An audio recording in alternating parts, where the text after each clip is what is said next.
Hello and welcome to another video. Today I'm going to be talking about the best budget headphones around $150 to $300. And I know best is extremely subjective. I'm not going to be objective in this video. I'm just going to be recommending based on what headphones I've had in the past and based on what I've seen other reviewers say, what the best sort of headphones that a lot of people will generally like. Yeah, and I'm sorry that, I'm only doing around the $150 to $300 price bracket. I know that a lot of headphones exist below 150 bucks, but honestly, a lot of them are not amazing. They're built pretty cheaply and they're kind of not built to last at all, which is why, again, I can't really recommend a lot of headphones below $100 especially, which is why I'm going to be starting with actually a closed back because a lot of people don't want to hear their outside surroundings. They don't want their music to bleed. Maybe they're living with somebody else, or they just generally don't like that like spacious sort of feeling that you might get with open backs or with a lot of open backs. And I would recommend the FiiO FT1 for those people that just want closed backs that sound good. They aren't like fully neutral or anything. They have like a bit of a bass boost, but they still sound pretty good. And especially for the price, like those are like really, really good for closed backs, especially for the price. And they actually are not built that bad. So yeah, again, I would recommend those for when it comes to closed backs. However, I am an open back boy. I'm a big proponent, or not proponent. I'm a big fan of open back headphones. I vastly prefer them over closed backs. I do have the FiiO FT1, but I quickly switched off of it because I prefer open backs. And I would actually recommend this one, the HG560S by Sennheiser, when it's on sale. I think I got them for around 180 bucks when it was on sale.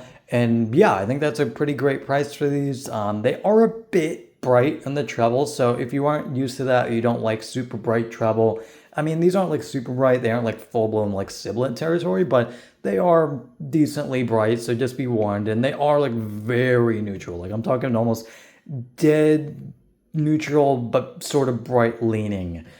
So yeah, if you don't like that sort of sound, then you probably won't like these, but I like a more neutral sound presentation. So I just generally like these headphones. They sound good. They are wider compared to a lot of other Sennheiser headphones, the HG600 line, which is honestly my next recommendation, especially if you want an open back that is more intimate, that is really focused on the mid-range and vocals. I don't have the HG600. I have something sort of similar, which is the HG58X, which I honestly didn't like a whole lot because of how intimate it was, because of how closed in it felt. Especially for open backs, I just didn't really like that. I prefer more spacious feeling open backs because it just doesn't feel right to me. I think the whole point of an open back is for it to feel spacious and not make it feel intimate. I think it works on a lot of tracks, but just generally still, I just prefer the more spacious feelings of a lot of open backs that are, not the HD 600 or 6XX or whatever other line or whatever other variation of that headphone you will see out in the wild. Another headphone I can recommend if you are fine with a very bright presentation that I personally could not deal with, but a lot of people might like it, especially if you aren't really sensitive to the treble range. The R50Xs by Audio-Technica. They were very, very comfortable in the short time that I used them. They are more on-ear headphones, honestly, because of how short, or not short, but how small the ear cups are, like out of the box. You can get like third-party ones if you need to. But yeah, like the stock ear pads are pretty small and not super deep. So yeah, they're more like on-ear headphones, but even then, they were very, very comfortable and extremely lightweight. So when it comes to comfort and like portability and all that, I think those are really, really good options. But again, they are very bright. They're on the bright neutral side. These are more like bright neutral leaning. The R50Xs are just definitely bright neutral. Then there's no way around it. There is also the R70XA, from what I can tell, which is, from what I can tell, is more neutral-ish. It's still bright, but it's not as bright as the R50X. And from what I've heard from reviewers, they've said it just is a little bit better in terms of detail retrieval and stuff like that. So yeah, if you want like a slightly upgraded option, you want to pay a little bit more, then go with the R70XA. And I'm sorry I didn't really mention prices. The R50X is around 150, and the R70XA I'm pretty sure is around like 300 or 350, which I know is a bit above the price range, but give or take, it can go on sale for around 300 probably sometime soon. Again, I'm sorry that I'm going a little bit above the price range here. But besides that, what are some plain R's that I would recommend? I still find it honestly a little bit hard to recommend HiFiMAN headphones, to be completely honest with you. I've heard that a lot of people have had good experience with their support team and getting like replacement headphones, but honestly, I don't really like that a lot of people have to go through their support in the first place and get replacements because the QC is just not really all that good. And I got the Sundara like a few years back, and that just developed a driver imbalance issue over time. And I haven't contacted HiFiMAN support about it, and I probably should. They might give me a replacement. I don't know. Well, honestly, probably not. It's out of the warranty, but still, like again, I can't really recommend HiFiMAN. But if you do want to go with HiFiMAN, because they do sound good, even though again the build quality can be definitely hit or miss, I would definitely recommend the Edition XS. From what I've heard, it's just basically a better Sundara for cheaper at this point because it's cheaper than $300. I'm pretty sure it's around like 270 now on like Amazon. So yeah, that's a pretty damn good price.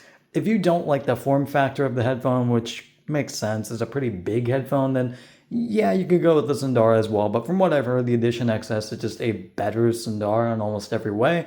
There's also pretty sure the Ananda. Yeah, the Ananda is around like $300 now, and I've heard that again it's like a slightly upgraded version of the Edition XS.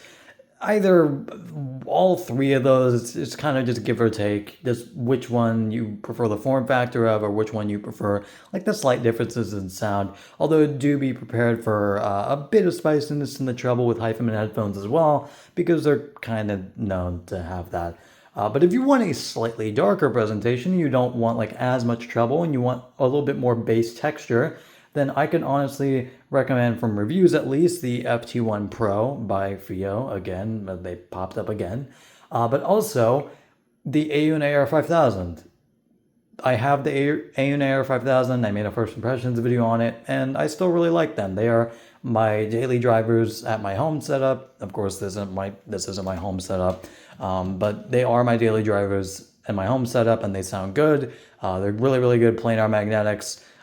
They do have one minor issue that I have, which is that sometimes you can just hear I don't know what exactly they're made of, but you can just hear some of the materials kind of shifting around when you put it on your head. I don't know if it's just my specific unit or not, but you can just kind of hear like some of the parts moving or whatever, and it just some of the parts like popping sometimes. It's not like it's breaking or anything, but again, I could just hear it sometimes when putting the headphones on. It's just not the biggest. I'm not the biggest fan of that, but again, they sound really, really good. And for around $300, they're a pretty good deal as well, especially for like a first-time headphone, because that was the first headphone that Aoon ever made, and they sound pretty good. So props to Aoon for that. And yeah, again, sound pretty good, $300, pretty good deal.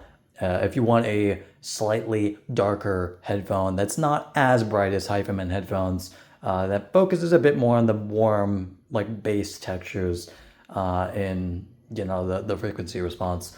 But besides that, I don't really have a whole lot of other headphones to recommend. Like I think I've already said all I need to say when it comes to the headphones. Again, there is like the HG600 line, like the HG600, the HG6XX, like stuff like that.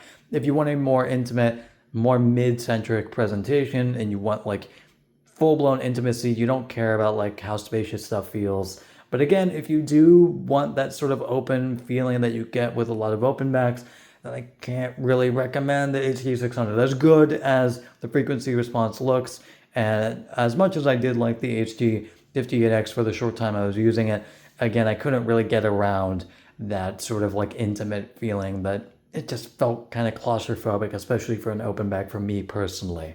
But besides that, that is basically going to be it, and I will see you guys later. Goodbye.